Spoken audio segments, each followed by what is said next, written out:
আসসালামু আলাইকুম রহমতুল্লাহি ওবারাকাতু। সুপ্রিয় দর্শক, মানসিক অস্থিরতা। অনেকেই আছেন যারা এই মানসিক অস্থিরতার সমস্যায় ভুগতেছেন। দেখা যায় ঘুমাইতে গেলে, কোনো কাজ করতে গেলে মানসিকভাবে অস্থিরতা মনে হয়। কোনো কারণ ছাড়াই মন কেমন জানি অস্থির লাগে, কিংবা কোনোভাবেই মনকে নিজের নিয়ন্ত্রণে রাখতে পারতেছেন না। আবার দেখা যায় কেন কিছু বুঝে ওঠার আগেই আপনার বুক ধড়ফড় করে, গলা শুকিয়ে আসছে। এসব আপনার মানসিক অস্থিরতার কারণ।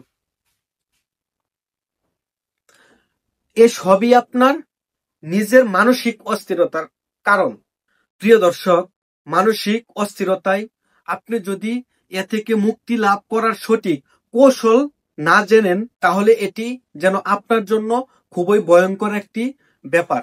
প্রিয় দর্শক, এই সমস্যা থেকে আবার আপনি নিজেই পরিত্রাণ লাভ করতে পারবেন। ভাবছেন কেমন করে? হ্যাঁ, যখন আপনি মানসিক অস্থিরতায় ভুগবেন, তখন সব রকম খারাপ মন্দ চিন্তা থেকে বিরত থাকার চেষ্টা করুন। চেষ্টা করুন ভালো কিছু চিন্তা করার। এমন কিছু নিয়ে ভাবুন যা আপনাকে মানসিক শান্তি প্রদান করতে সাহায্য করে।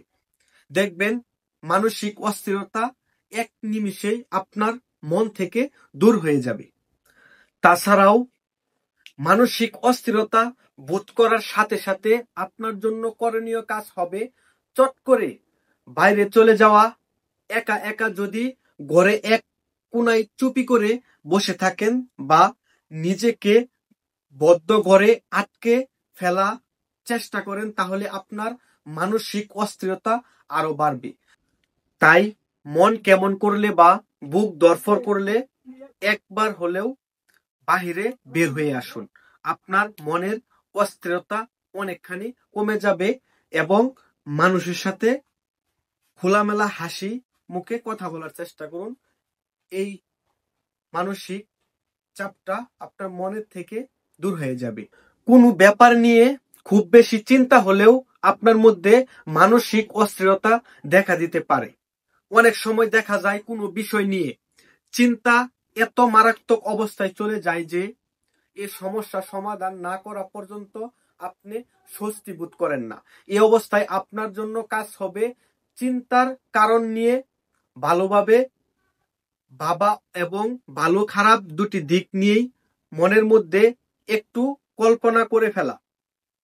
দেখবেন এর উপরে আপনার মানসিক অস্থিরতা কমে যাবে। তাছাড়াও যে কোনো কিছু থেকে মুক্তি পেতে ঘুমের কোনো বিকল্প হয় না আপনার মানসিক অস্থিরতা কমাতে। তাই ঘুম খুবই কাজের এটি উপায় হিসেবে আপনি প্রতিনিয়ত ঘুমাতে পারেন। যখন আপনি মানসিকভাবে অস্থিরতায় ভুগবেন বা ভুগে থাকতেছেন, তখন আপনি ঘুমানোর চেষ্টা করবেন। দেখবেন আপনি ঘুমিয়ে গেলে মাথা অনেকাংশে হালকা হয়ে যাবে। এই মাথার ভিতর যে মানসিক চাপটা ছিল ওটা কমে যাবে। এমনকি যদি দেখেন যে আপনার মানসিক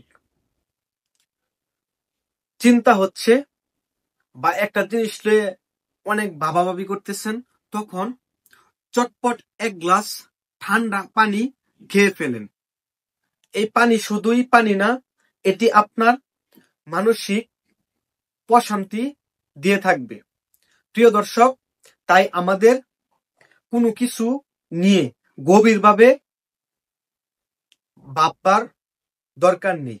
হয়তো আপনি ভাববেন, কিন্তু আপনি গভীরভাবে এটা পর্যালোচনা করে আপনার মানসিক চিন্তার কারণ বা মানসিক সমস্যার সৃষ্টি করবেন না।